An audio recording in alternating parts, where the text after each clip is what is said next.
What's happening, folks? Back with another reaction, back with some more Simple Minds. And we're back for the final two tracks on their 1980 album, Empire's Dance. Once again, shout out to Phil for sharing all of the catalog, as well as the people who were adamant to go back and do this one, which, having gone through it, at least up until these final two tunes, I already completely understand and appreciate. And also, to be fair, I have enjoyed going through this in tandem with the notably different, but I think still very compelling Once Upon a Time. So, in any case, the final two tunes are Kant Kino, or maybe Kant Kino, followed by Room, I believe. I'm not sure what to do with either one. Room is obviously a pretty clear concept, but it can be literal, it can be figurative. Room could be, for something as large as the entire, cosmos we inhabit. It could also be very, very specific and literal. And either way, it's a one-word title, meaning there's no other context or indication on what the relevance is. And the first one sounds like a name. If it is a specific reference to a place or to a particular, institution or something, I'm not familiar with it, so I have no insight there. I'll see what I can catch on a first listen. And ultimately, it does feel like this album is more conceptual when it comes to the lyrics and not, multi-part, wide-ranging narratives so much. Either way, let's see what I can catch on a first listen. This is Simple Minds. The tracks are Kant Kino or Kant Kino. I'm going to lean toward the former, but we'll see if I'm right about that. Followed by Room.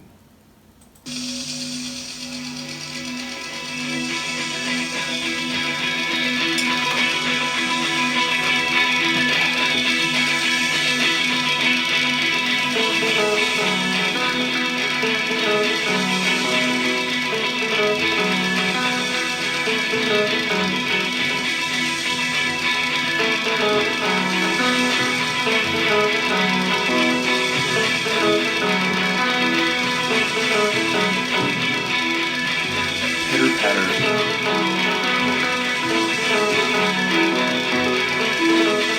The rest of it sounds very tidal.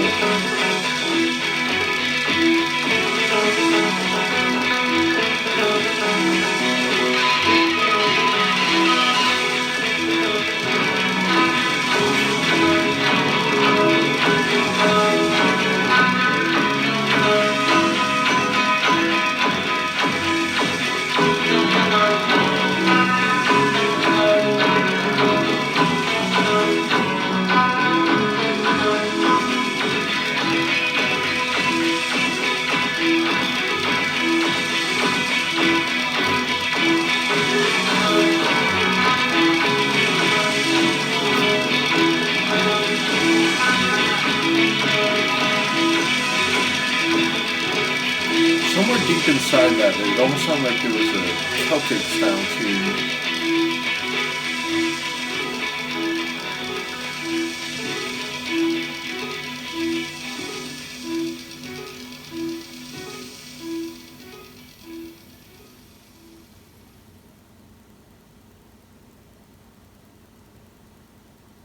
I was like, is there the second? There's a long track break.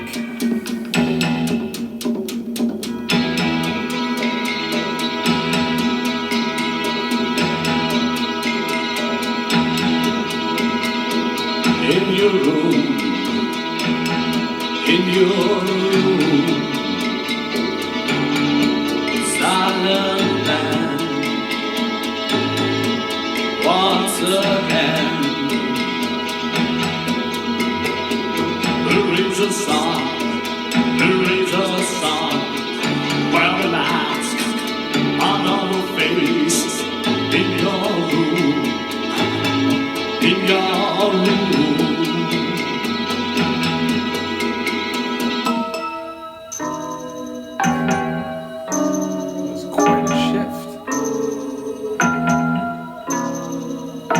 Dissonant doldrums.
it's the end of the album. Incredible. Innovative and experimental right to the last.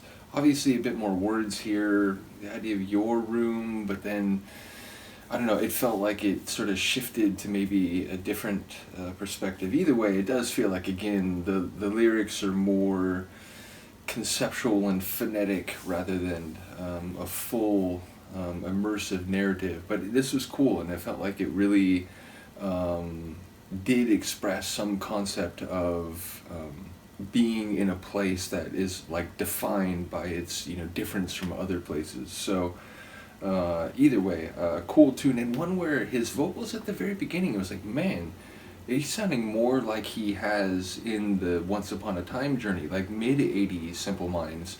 Now, as it went on, he started bending it and twisting his delivery in a way that it felt more, again, experimental and more fitting to what this album has been. But it did strike me when he started that it was sort of a pre-staging of sort of that much bigger kind of voice coming over the hills type of delivery that he's done in like tracks that I've been going through from years after this. And again, just a cool experimental album. I definitely get why this want to be seen in a fond light, as I go through a number of bands where at some point, they became more popular, maybe got more like radio play and so on, and you can hear an evolution. Like there's punk bands I listen to that eventually did, make it into the mainstream, so to speak, and their sound shifted, even if in some ways, there was continuity and so on. But in some of those cases, I really do love some of the early albums, because it's like, you could tell they were just young and trying things. So this album feels like it has a bit of that legacy around it, given what people said, given what I've heard. So yeah, bottom line, really enjoying the Simple Minds journey, and now having heard, prolific, like I've heard music now spanning essentially a 6-year period, and I feel like, I've gone through multiple albums, just, each one of them having a number of tunes. Some of the tunes are like several minutes long. Definitely feels like they had a lot of creativity, and I still don't know the full story. So really cool. Once again, shout out to Philip and to all the folks who've been part of this deep dive. Luca is like, you would think gravity is stronger in this part of my room. It's not possible to be more horizontal than she is. Let's see if I again can do that like Indiana Jones or Raiders of the Lost Ark thing. I think we're good. Yep. The idol rests again upon its perch. Do let me know what you think. I will see you next time. Peace.